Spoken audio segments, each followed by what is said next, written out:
I never expected to tie the knot again at the age of 44, but that's just how life is.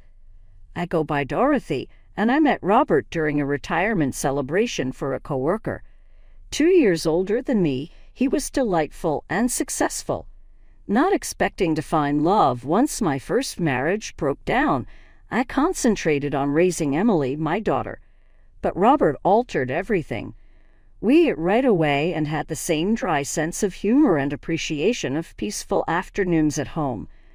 We both carried baggage, me with Emily and him with Jessica. At 22, Emily was already seriously seeing her boyfriend, Mark. Living on her own, Jessica was around the same age and employed by a marketing company in downtown. Wanting to make a good impression, I recall being really anxious about meeting her. That initial meeting ought to have been a warning sign. Spending most of the evening texting on her phone, Jessica hardly looked at me. She merely shrugged and replied, "She's fine, I guess," when Robert asked her later what she thought of me. When we got married, Robert and I agreed to keep things basic. Just a small gathering at City Hall with our closest relatives, no grand event. Afterwards, we celebrated at a little restaurant. Nothing fancy, but it seemed right to me. Emily was there, radiantly happy for me. Claiming she had job responsibilities, Jessica arrived late and went early. Living in Robert's flat together required some flexibility. Emily visited frequently for supper. She and Robert got along wonderfully. He would provide her job guidance, and they would laugh around as they had known each other always. But Jessica, that was a different narrative. "Hi, Jessica, how's your work coming?" When she arrived, I would have asked. She would say, "Fine," hardly even turning to gaze from her phone. "I made the pasta your dad mentioned, your favorite kind." Not hungry. Every interaction seemed like pulling teeth. I asked about her employment, interests, friends, everything. Nothing came of use. If she bothered to respond at all, her answers would be monosyllables. On one evening on my way to the kitchen, I heard Jessica chatting to Robert in his study. Though I know I shouldn't have listened, the door was just slightly open. I couldn't help myself. "Dad, I just don't get what you see in her," Jessica said, her voice full of contempt. "She's really simple. None like Mom. Have you noticed her wardrobe choices? Total simpleton." I watched for Robert to stand up for me. He merely sighed and said, "Honey, give her some time. She cheers me up." Heart sad, I silently turned away. I had always realized I lacked some sophisticated social skills, and simply an average woman trying to be sincere and friendly. Still, hearing Jessica say hurts more than I could have imagined. One Sunday afternoon, I was cleaning dishes when Emily rushed through the door, almost bouncing with joy. Her eyes gleamed in a way I hadn't seen since she was a small child. Her cheeks flushed. "Mom, Mom," not interested in the soap. She seized my damp hands. Mark suggested. I pulled her into a tight hug after setting down the plate I was holding back into the sink. "Oh, sweetie, share with me everything." Emily told me all about how Mark had driven her to the location of their first date as we sat at the kitchen table. Robert was at work, probably for the best. This was a moment just for us. He got down on one knee. "Mom," Emily exclaimed, displaying the ring to me. "And you know what I thought about right following my yes?" I shook my head, amused by her fervor. "Your wedding gown, the one I used to test on a small scale in childhood. Remember how you would let me walk about in it, even though it was virtually swallowing me whole?" My heart grew swelling. Hoping for exactly this moment, I had kept the outfit meticulously maintained for 25 years. "Sweetie, I still have it. It is in absolutely great shape." Emily widened her eyes. "Really? You would let me wear it?" "Of course. I have been saving it for every one of you throughout these years. Come on, let's right now go look at it." In my walk-in closet, we spent the next hour gently removing the dress from its preservation box. Emily saw it and her eyes filled with tears. The silk was as creamy white as the day I had first worn it, and the complex beading still gleamed. Running her fingertips over the cloth, "Mom, it's even more beautiful than I remembered," she said softly.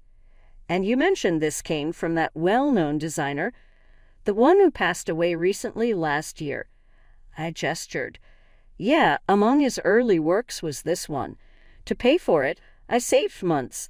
A fortune back then was $3,000. A few days later, I came into Emily's post while perusing my social media account. As always, my daughter had a taste for the theatrical. This announcement was no exception.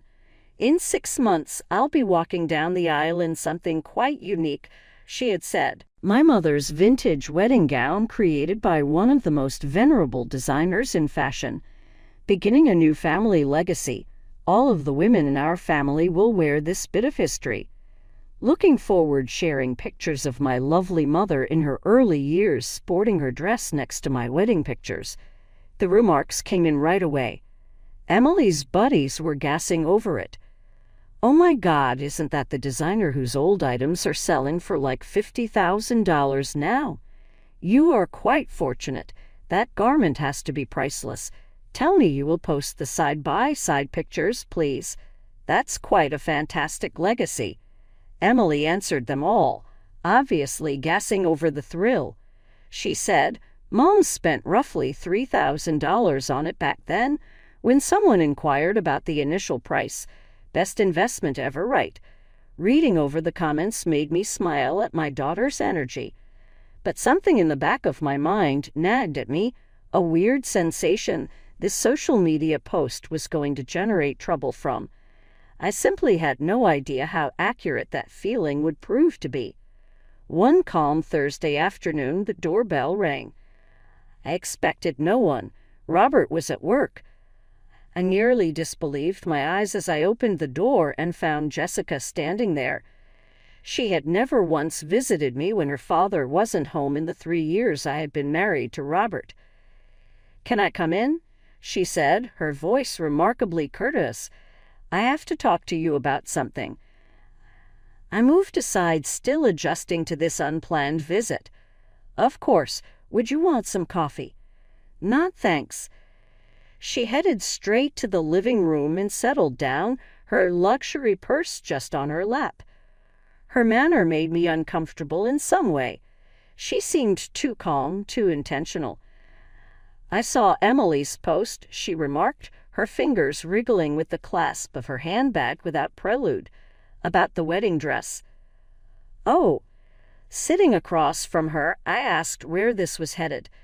Jessica had never exhibited any curiosity at anything connected to Emily.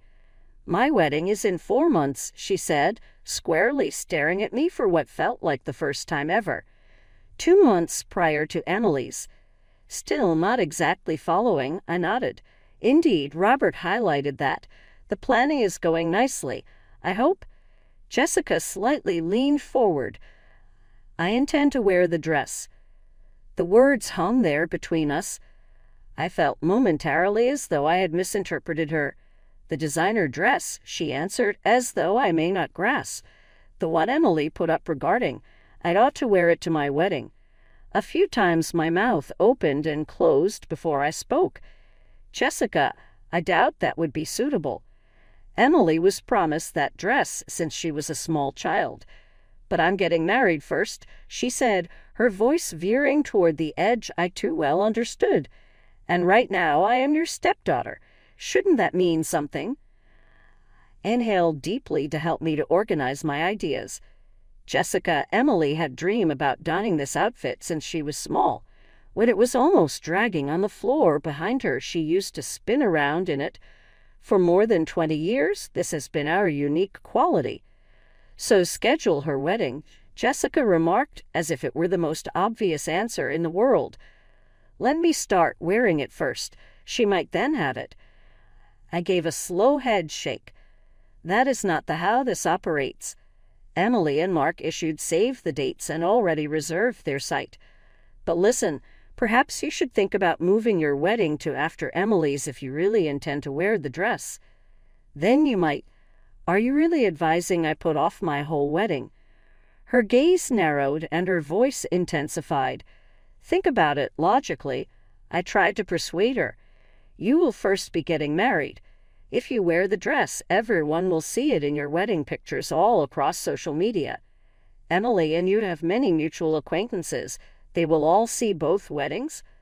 Walking down the aisle in a dress that has already been plastered all over Instagram from your wedding would bring Emily much grief. Could you appreciate how it would make her feel?" Jessica's face flushed scarlet, and she sprung to her feet so fast her beautiful purse dropped to the floor.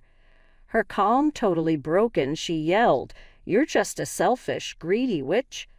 You have never wanted me to join this family.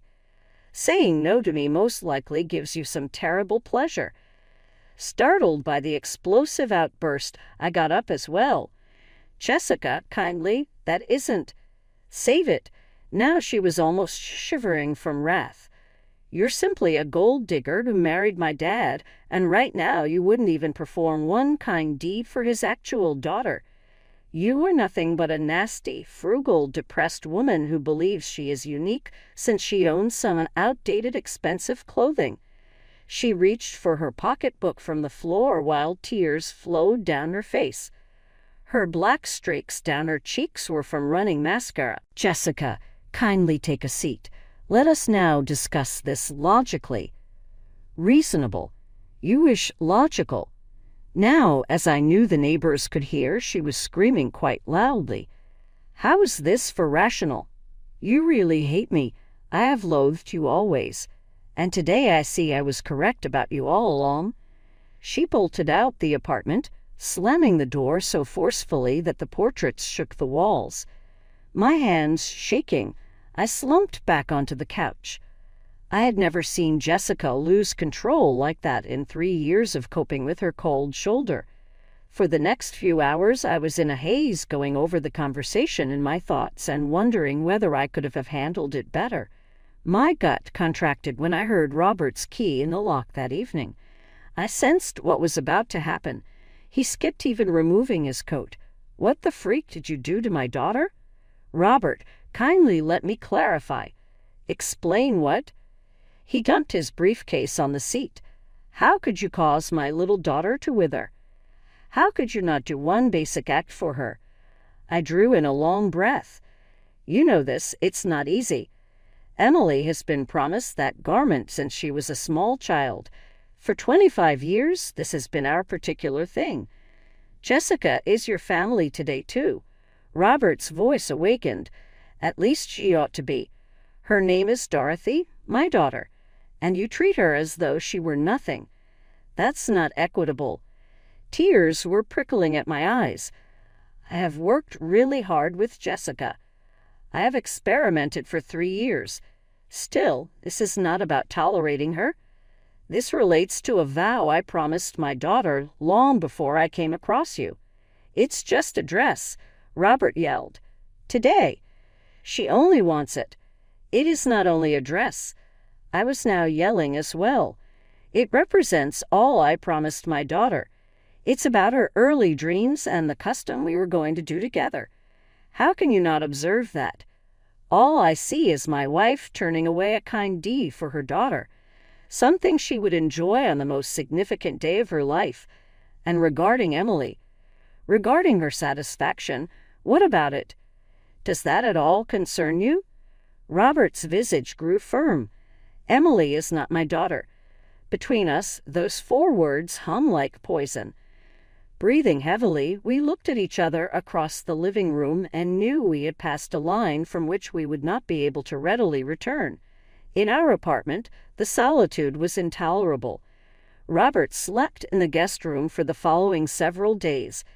We avoided each other in an uncomfortable dance, alternately waiting in the kitchen until the other person left a room before entering. Unspoken comments had great weight between us. Robert entered the kitchen one evening while I was cooking dinner and stood there looking worn out. We both stopped for a time, just listening to the sound of pasta boiling on the stove. Turning down the heat, I said, "Robert, at last, I believe I have a remedy." Wearily, he gazed at me. Then he took out a kitchen chair and settled down. We had not correctly faced each other in days before. Maria Rodriguez is a seamstress I know. She is very outstanding, among the best in the city. She may create Jessica a dress modeled by mine. Same technique, same grace, but distinctly hers. Robert's face softened somewhat, so I carried on. Maria makes use of the best fabrics, French lace and Italian silk. For some of the richest families in town, she has designed gowns. Last year, the daughter of my friend Sarah had her sew her wedding gown. It was quite beautiful. Every guest at the wedding considered it to be a designer creation. How much could something like that cost? His voice softer than it had been in days, Robert asked. Don't worry about that. I answered fast.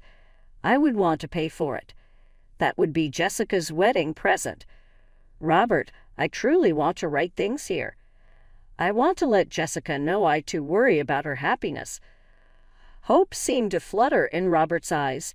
He turned to grab his phone. Let me right now phone her. This might go. This may truly be successful.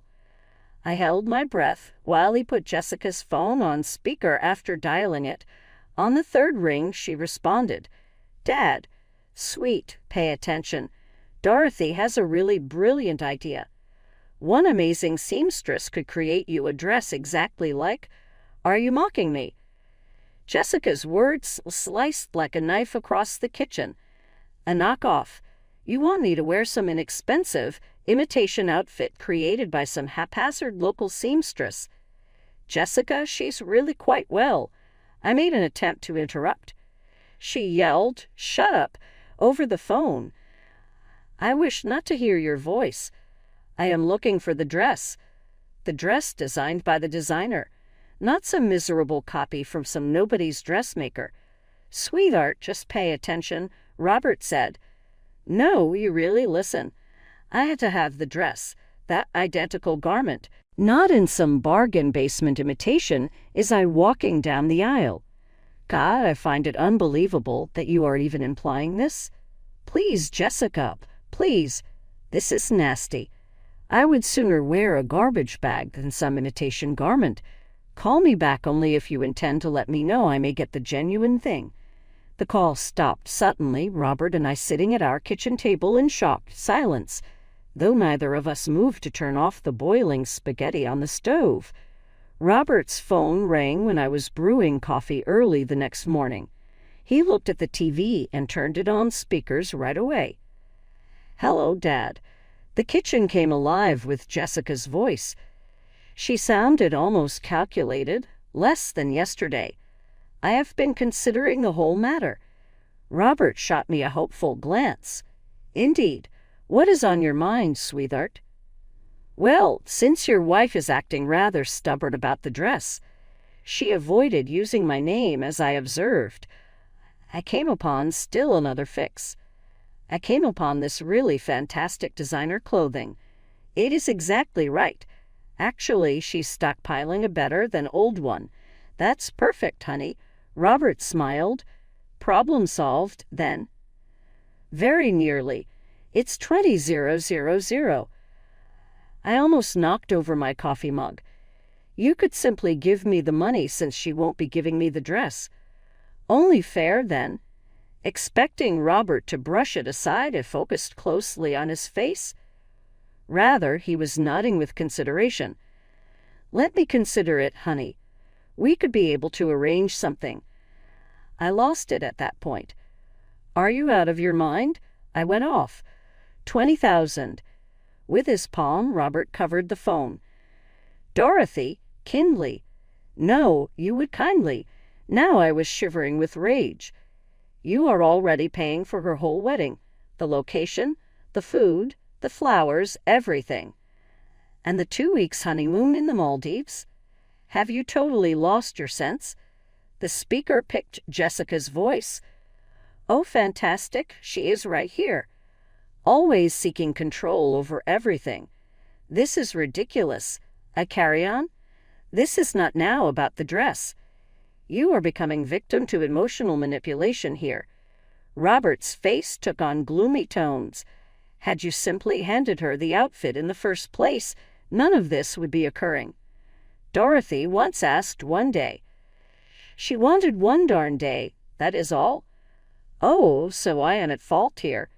Your daughter demands $20,000 and starts a tantrum, but strangely I am the irrational one.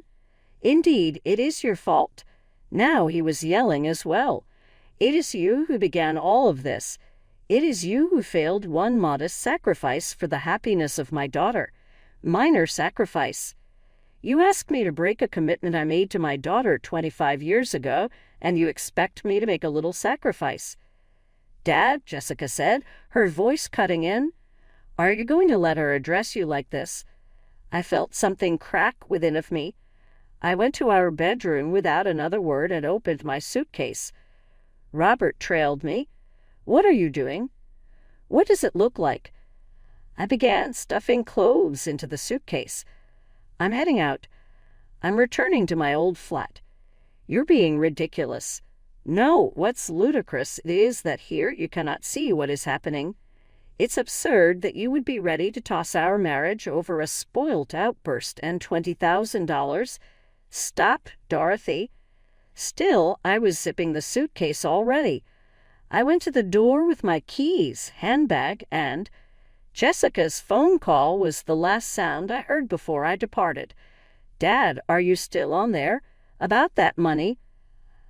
I had not intended to check through Jessica's wedding pictures. Since I went back to my old apartment, I had actually been avoiding social media totally. But one evening, after a bottle of wine, curiosity won out. Of course, the pictures seemed ideal. Jessica was shining in an obviously costly dress. All lace and crystals, probably worth every penny of that $20,000. Her father stood proudly beside her, and I felt a pain in my chest, seeing Robert in his tuxedo, smiling like nothing was wrong in the world. Then I saw Jessica's caption beneath the main photo. The most perfect day of my life. My heart is so full knowing that everyone who truly loves me was there to share this magical moment. No drama, no negativity, just pure joy and love.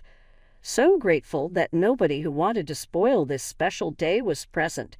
#perfect-wedding, #true love, #family first. My fingers tightened around my wine glass as I read it. The dig was obvious. Subtle enough to seem innocent to outsiders, but clear as day to me. What hurt more than her words, though, was seeing Robert's like on the post. He knew exactly what she meant, and he'd endorsed it. 2 months crawled by. I threw myself into helping Emily with her wedding preparations, grateful for the distraction. She had sent Robert an invitation, complete with a handwritten note telling him how much his presence would mean to her.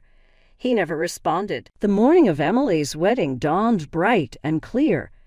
As I helped her into my dress, our dress, I couldn't hold back my tears. "Mom, don't cry," Emily laughed, though her eyes were wet too. "You'll ruin your makeup." "Happy tears, baby," I assured her, adjusting the vintage lace around her shoulders. Just happy tears. The dress fit her perfectly, as if it had been made for this moment. The same dress I'd worn 25 years ago. The one she played dress-up in as a little girl.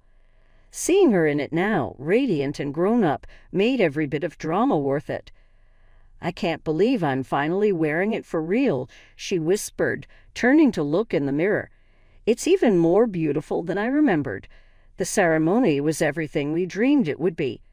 Emily practically floated down the aisle, the vintage silk rustling softly with each step. Mark's face when he saw her, that look of pure love and awe, made my heart soar. I kept glancing at the empty seat where Robert should have been, but I refused to let his absence dim the joy of the day. This was Emily's moment, the fulfillment of a childhood dream, and nothing could spoil that. During the reception, I watched my daughter twirling on the dance floor in my dress, laughing and happy, surrounded by people who truly loved her. No snide comments, no hidden agendas, no drama, just pure, uncomplicated joy. It's been 4 months since Emily's wedding. The seasons have changed, leaves have fallen, and my old apartment feels both familiar and strange. Sometimes I wake up reaching for Robert's side of the bed, only to remember he isn't there. Hasn't been there for months now. Last week, I finally packed away my own wedding photos, the ones from that simple ceremony at City Hall with Robert. They'd been sitting in a drawer since I moved back here, like a question I wasn't ready to answer.